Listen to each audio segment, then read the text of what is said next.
Hi, I'm Julie Blackburn, and I wanted to spend some time with you today to talk about a very important topic here in October. October is pregnancy loss and miscarriage awareness month, and I want to talk about the complexities that go into pregnancy loss and miscarriage because it is so much more than realizing you're pregnant and then realizing you're not.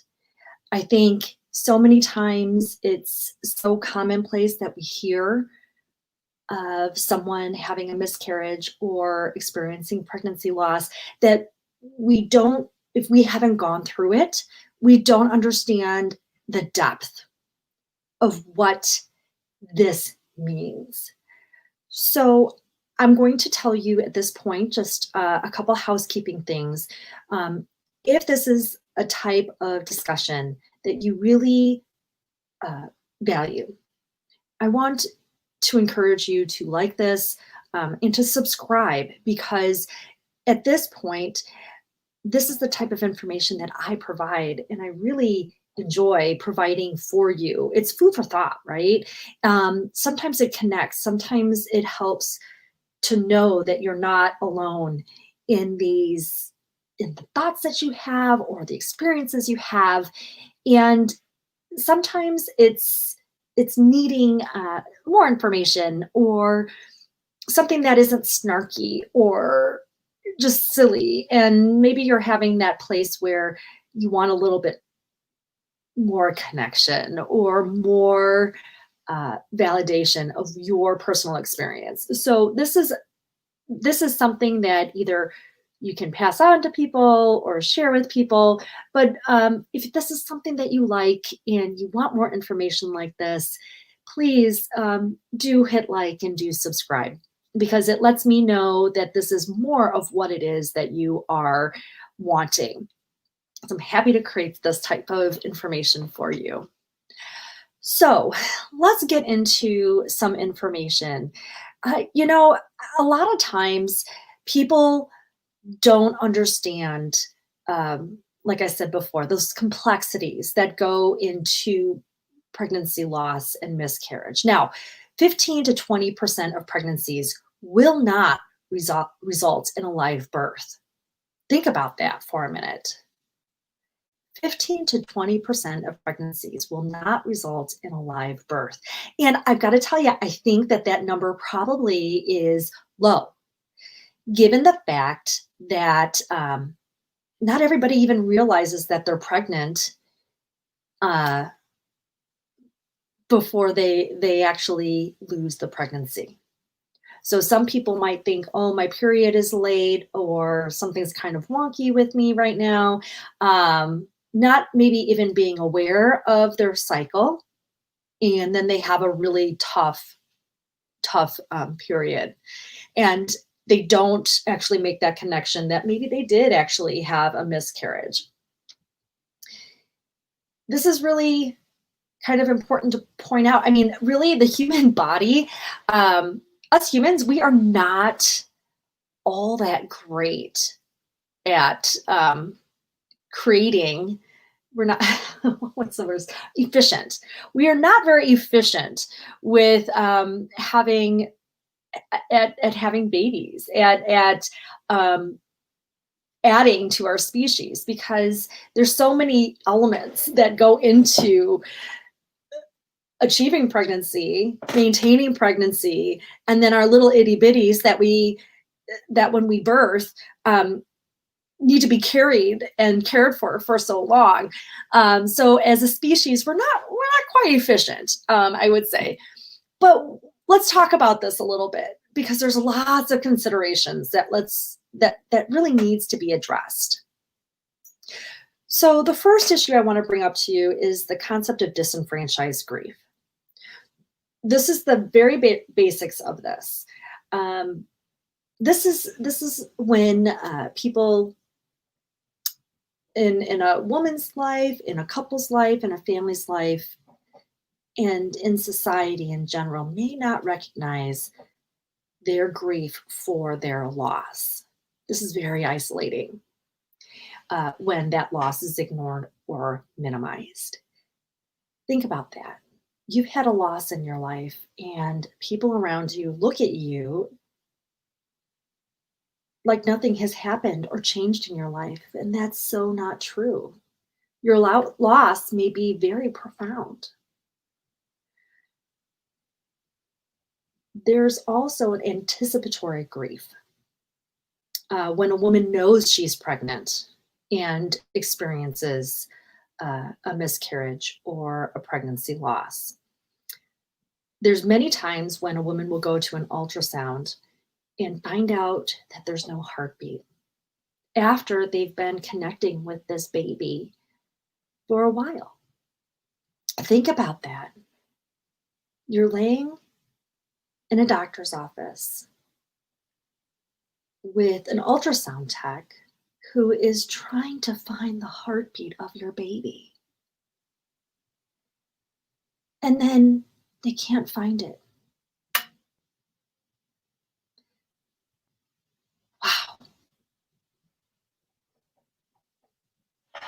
Then there's an aspect of talking to a doctor and deciding what is your next step. You know that there is a baby inside you that you were connecting with that has now died. Now, a woman may take medication or have a surgery to remove that child from her womb. But as she waits for that to happen, she's actually carrying that child still inside her body until either the body spontaneously delivers the child or the surgery takes place. Think about that. Let that sink in for just a moment. Oh my goodness. Have you ever thought about that aspect of miscarriage? This is an important component that many people, when you hear of someone who's gone through a miscarriage, do not take into consideration. If anything, have some compassion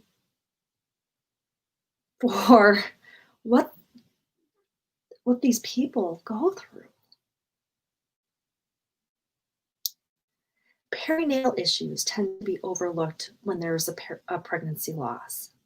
Think about this. The perinatal period is from the beginning of a pregnancy until a year after birth. Okay, so I'm going to say that again. The perinatal period of time is from the beginning of a pregnancy until a year after a birth. Now, one tends to think of birth as a baby being held in a crib somewhere in someone's home, in the most traditional sense.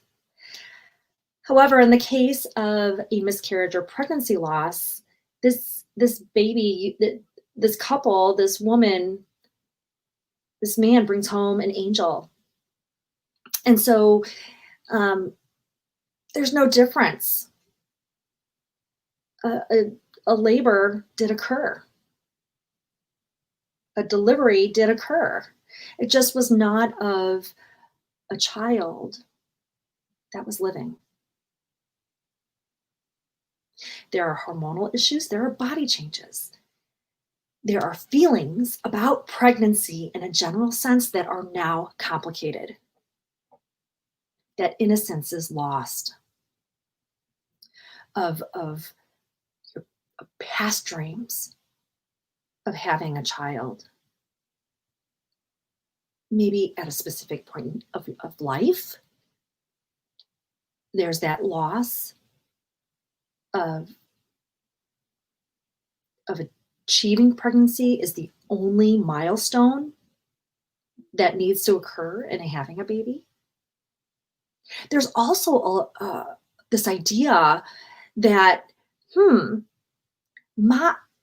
I can do anything if I put enough energy and time into it. That concept is now challenged There can be a lack of trust in her body. There's a wonder sometimes, did I do something wrong? Was it what I ate? Did I do something um, that was not good for my baby? Uh, was there something that I did wrong in my life and I'm being punished for this? I can tell you she's done nothing wrong in most cases. In most cases, she's done nothing wrong. There becomes a fear of an unknown when there's not answers as to the cause. Why is this baby no longer in my body and growing? That what if factor is so prevalent as the idea of another pregnancy is even discussed. Perinatal mood and anxiety disorders and issues are not simple. They are quite complex. They're not also only a women's issue. It's a couple's concern, and men also experience these perinatal mood and anxiety issues because it's not just the hormonal, it's the societal, it's the relational, it's the spiritual. It all goes into it. Now, I'm going to go to another aspect that I touched on, which is a woman or a couple may experience a number of different spiritual issues, and this may be discussions of a burial or a remembrance. How are they going to incorporate this child into their future? These are real considerations.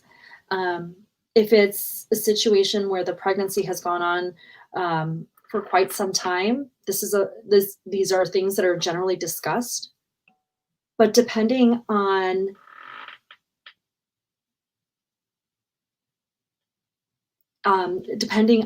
different aspects of the person's spiritual and religious beliefs, this may be something that is discussed even if a pregnancy is lost early in gestation. So just think about that, okay? There's existential questions that arise surrounding the spirit of the child, the meaning of life. Why would this happen to me as a person or to our family? There's a lot of things that come up in a spiritual sense. The last thing I want to touch on today is the body memory of pregnancy loss. Oh, this is complex. This is powerful. And you know, a lot of times when we hear the body keeps score, it's so true in this case because a miscarriage or a pregnancy loss is a trauma. When a spontaneous miscarriage occurs, the woman's body actually goes through labor. Now, granted, the child isn't 3 pounds, 4 pounds, 5 pounds. Sometimes people do carry a child to term and then still deliver a child who has died. So sometimes the child is that large. But the uterine contractions and cramping are real. The cervix opens to deliver a deceased child. Many women experience this at home and are really unprepared for the severity of the pain and the amount of blood that accompanies the miscarriage. Think about that. Most people give birth in a hospital these days with pain medication. A woman who knows that her baby is no longer living and she carries this child in her womb is sent home to wait for a spontaneous birth whenever it may come. Now there's two body memories, one of the pregnancy and the other of the untimely end. Now, you're watching this. There are ways to support those healing after pregnancy loss and miscarriage. If you're a supporter, there is no thing that you can do to take away someone's pain and to reverse time. Simply listening is a gift like no other. Understanding their grief is not yours to take away, and rather you just sit beside them. Their hearts may be broken, bringing home an angel, but they as a person, they need a friend, a true friend, not an escape. Someone who will be there not to just fill the space of that quiet pain by constantly saying things, but it can be a person who's just a presence that accepts them for their reality, who's not afraid to ask, "How are you doing?" and really want to know. It's recognizing their loss. So, I don't know if this conversation was meaningful for you or if it resonated with you. Again, if this is something that you want more information and conversations like this or discussions like this, again, hit that like button.